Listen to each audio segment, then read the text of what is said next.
segundo ano, tudo bem? Estamos aqui para nossa aula de história, nossa revisão de hoje, né?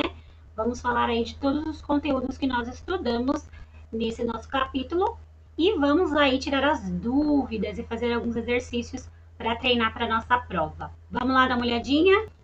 Aqui estamos então no nosso documento do SAI, com todas as informações que todos os documentos trazem, né? As matérias que vamos usar, páginas que foram postadas, o nosso cronograma, temos recadinhos em geral, nossos links, e aqui embaixo já começamos aqui com a nossa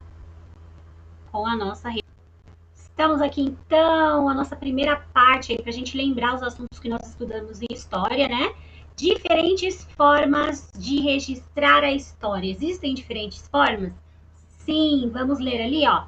Existem diferentes formas de registrar a história da sua família e até da sociedade onde você vive. A gente sabe que dá para fazer isso de várias formas, né? Podemos utilizar histórias contadas oralmente, né? De boca a boca.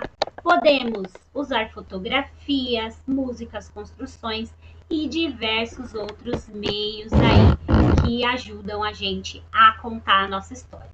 Prosseguindo aqui, ó, os vestígios do passado e o trabalho do historiador, né, galera? Então, ó, o que está escrito aí? Opa, cresceu demais aqui. O que está escrito aqui sobre os vestígios do passado, né? E o trabalho do historiador. Olha aí. Todas as pessoas, vamos subir um pouquinho aqui mais para a gente ver, todas as pessoas deixam coisas. Então, olha lá, ó. Todas as pessoas deixam as coisas para contar suas histórias. De alguma forma, tudo o que é deixado é chamado de vestígio. Então, pessoal, tudo que a gente usa aí para contar a nossa história é chamado de vestígio. São coisas que nós deixamos, né? Esses vestígios são usados para contar a história das pessoas, dos lugares, né? O historiador é o profissional que estuda o passado humano em seus vários aspectos: economia, sociedade, cultura, ideias e cotidiano. O historiador investiga e interpreta criticamente os acontecimentos, buscando resgatar a memória da humanidade e ampliá-la. Então, o historiador ele pesquisa todos esses vestígios aí para poder resgatar a nossa memória e fazer com que a gente também amplie os nossos conhecimentos, né? Seguindo aqui, então, pessoal, temos o que guardamos e o que jogamos fora. Olha lá, vamos ler com bastante atenção. Os objetos guardados pelas pessoas são escolhidos porque trazem a recordação de um momento importante.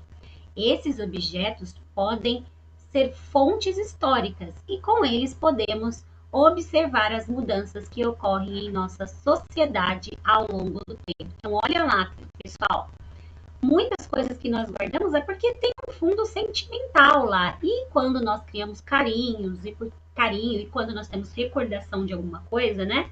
Isso também serve aí como uma fonte histórica para a gente contar a nossa história aí para os nossos próximos descendentes aí, né? Então, olha lá, ó. Com isso, há objetos que eram usados antigamente e continuam a ser usados ainda hoje. Tem pessoas que guardam diversos tipos de objetos aí, né? Nós estudamos lá na nossa aula que tem muitas coisas que, apesar da modernidade, ainda são usadas.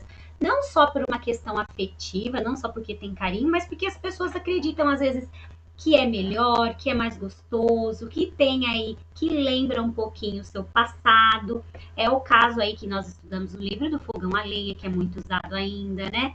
E outros itens que as pessoas ainda usam hoje com super bom grado aí para poder relembrar o passado e também porque costumam ser coisas aí que têm efeitos que as pessoas acreditam ter efeitos diferentes do que as mais modernas, né? Então, olha lá, mesmo com o surgimento de novos equipamentos modernos, tem pessoas que ainda preferem usar as antigas, né? Continuando aqui, pessoal, nós temos agora mais um pouquinho aqui sobre fontes históricas. Olha lá, fontes históricas são os objetos, não é? Não importa que objetos, fotografias, materiais escritos, pinturas e até aquela história contada por pessoas mais velhas, né? Músicas, costumes, danças, festas, culinária revelam muito da história e da cultura de um povo. Então, o jeito que se vestia, o jeito que cantava, o jeito que dançava, o jeito que cozinhava, fala muito de como era aí uma sociedade, uma comunidade, uma família, né? Conhecimentos são passados de geração em geração, na maioria das vezes oralmente, conversando. São considerados também fontes históricas. Então, essa cultura passada de geração para geração, seja na dança, na comida, nos hábitos, seja nas histórias contadas dos antepassados aí, também são fontes históricas importantíssimas aí para as pessoas, para os historiadores, para a gente poder conhecer como que era a vida. As manifestações culturais, vamos saber aí como são essas manifestações? As manifestações culturais têm a função de preservar a memória de uma comunidade ou de um povo, reforçando a sua identidade. Tem os lugares lá que tem uma identidade muito forte, tem lugares igual na foto aqui que a festa de São João é uma coisa muito presente, muito forte. Claro que nós temos aí no Brasil inteiro, mas existem regiões do Brasil que essa festa, sim, é a mesma coisa de parar a cidade, parar aí o estado em dedicação a esse momento, né? A origem dessas festas podem vir de uma tradição e a memória de uma comunidade ou de um povo reforçando a sua identidade. Então, as pessoas estão ali querendo demonstrar toda a cultura deles, todas as coisas bacanas que a região deles tem, né? A forma como é preparado um determinado alimento também pode ser uma fonte histórica, como é o caso das receitas aí de família, né? Então, as regiões também têm receitas típicas, as famílias têm receitas típicas, assim como tem festas típicas, né? Nós já ouvimos falar aí, vimos no livro, festas específicas de lugares, como a Cavalhada lá de Goiás, né, que nós vimos lá no nosso livro. Então, existem aí diversas, a festa do São João lá, né, do Nordeste, muitas e muitos lugares e demonstrações culturais bacanas. Pessoal, basicamente, a nossa revisão de história é muito baseada aí nas fontes históricas, em como elas são transmitidas, nas manifestações culturais, o que são essas manifestações culturais, que também são fontes históricas, né? Então, é basicamente aí uma lembrança de todo o capítulo que a gente estudou falando sobre esse assunto, tá? Vamos fazer um exercício para a gente poder exercitar aí essas nossas atividades, essa nossa revisão, né?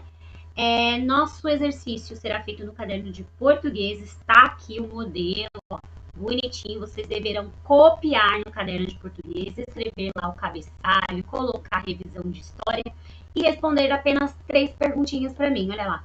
Quais as formas de registrar a história que a sua família usa? Elas através das histórias orais, é através de fotos, é através de objetos, joias, roupas, como que eles guardam? É através de livros, e aí? Como que vocês registram a história de vocês?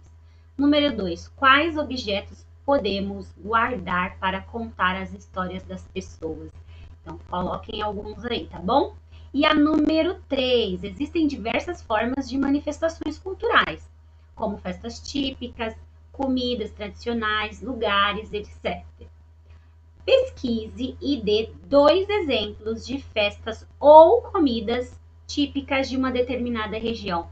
Pesquisa lá no Google, eu quero 2 nominhos. Pode ser uma comida e uma festa, ou 2 festas, ou duas comidas típicas, o que você encontrar.